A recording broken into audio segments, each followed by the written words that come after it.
Now to the major shakeup in the race for California governor. Eric Swalwell, a leading Democratic candidate, suspended his campaign following detailed accusations of sexual assault and misconduct. The 45-year-old made the announcement last night under enormous pressure from inside his own party. MS Now reporter Nick McCool has more on the political fallout and a warning: some of the details in this report may be disturbing.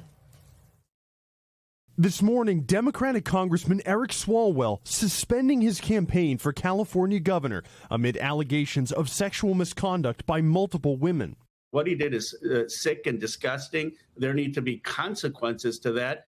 The embattled lawmaker apologizing on X Sunday night for what he called mistakes in judgment I've made in my past, but vowing to fight, quote, serious false allegations. It comes after accusations first reported in the San Francisco Chronicle, a former unnamed staffer saying Swalwell sexually assaulted her on 2 separate occasions, including in New York City in 2024. MS Now has reviewed text messages and medical records corroborating her story. I kept figuring out ways to blame myself. I shouldn't have reached out to him at all. I should have left. I should have done this. Well, Eric shouldn't have raped me. CNN speaking to that accuser and first reporting misconduct allegations from 3 more women. MS Now has not independently confirmed those further allegations. I thought it was important that you see and hear from me directly. Swalwell taking to social media to defend himself. These allegations of sexual assault are flat false. They are absolutely false. They did not happen. They have never happened. And I will fight them with everything that I have. This weekend, the Manhattan District Attorney's Office confirming to MS Now it is investigating the 2024 allegation against Swalwell. He could face criminal charges, criminal trial, prosecution, conviction, and even prison time. And even aside from some of the criminal penalties that he may face, he could also face civil liabilities. But as the investigation begins, the political fallout is well underway. My hope is that Eric Swalwell steps down. Members of his own party calling on Swalwell to resign from Congress after a staggering revolt, urging him to get out of the race for governor, including Speaker Emerita Nancy Pelosi and House Democratic leadership. These are very serious allegations made by serious individuals, and they clearly require a serious investigation. Strategist Basil Smikle says if Swalwell stays in Congress, it could become a liability for Democrats. The longer that he stays in, the bigger the stain. Republicans will always be able to point to him anytime Democrats raise questions about any lapses in morality or in behavior that Republicans and Donald Trump specifically might get into. And now, in a stunning move, members of Swalwell's district and campaign senior staffs releasing a statement calling his reported actions abhorrent. Any decision of staff members to remain in their roles in the interim, they write, should not be viewed as support for Eric Swalwell. And to get back to that race for California governor, that primary coming up in June is a jungle primary, which means Republicans and Democrats run against each other and the top 2 advance. The strategist we spoke to says with Swalwell out of the race, it's entirely possible both candidates to advance could be Republicans. Back to you. All right. Swalwell's exit has upended the California gubernatorial race with a crowded field of Democrats left without a clear frontrunner. 7 other Democrats are running in the state's primary, but the split votes could end up costing the party any chance at the governor's mansion. Joining us now is one of the Democratic candidates for governor of California, the mayor of San Jose, Matt Mahan. Mr. Mayor, thanks so much for being with us. Do you agree with Eric Swalwell suspending his campaign?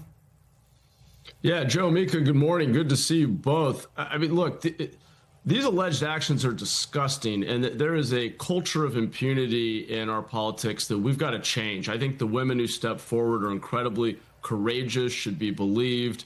And Eric Swalwell's done the very least he can do here by dropping out of the race. He needs to resign from Congress. But look, now we have a field that's got a billionaire who made his fortune investing in private prisons, ICE facilities, oil and gas companies on the one hand, and a MAGA-backed TV commentator On the other hand, California deserves so much better, which is why I just jumped in this race a couple of months ago. We've got so much potential, and the fact that these have been our choices is just been ridiculous. So I'm in this race to turn things around in California and show that we can really lead the nation as we've done for so long.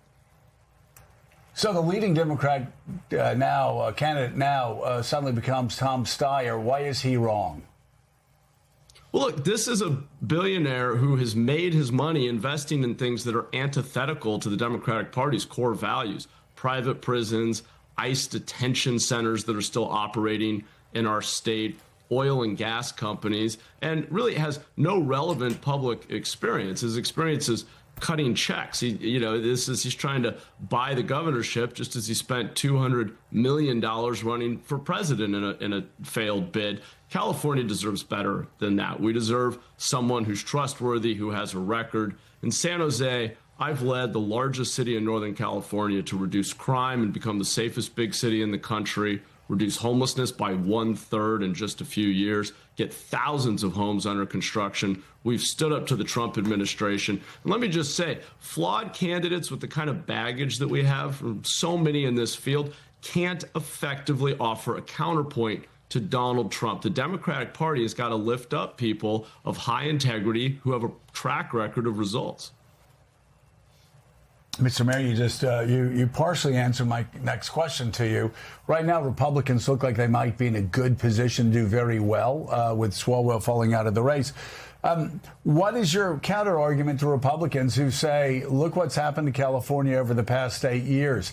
Crime has gone up for a while. There were these crazy laws that allowed people to break into stores and steal things. And if it was under $1,000, they wouldn't be charged with felonies. Homelessness has been a continuing problem across the state of California. I hear it from Republicans and Democrats alike that go out and visit California. And then the cost of housing just absolutely out of control. What do you say if you're debating a Republican who comes after you with those 3 charges about why the Democratic Party would be wrong? Well, Joe, that's why there's so much at stake in this race. We have to prove that California's values work in practice. And I'm proud to say, as mayor of San Jose, I've led us to reduce crime, become the safest big city in the country, solve 100% of homicides. To your point about retail theft, I was the first Democrat in the state to come out for Prop 36 and say there must be accountability for organized retail theft, and you've got to be able to mandate treatment if someone's addiction is causing them to harm the broader community. We've reduced homelessness by 1/3 in just the last 4 years.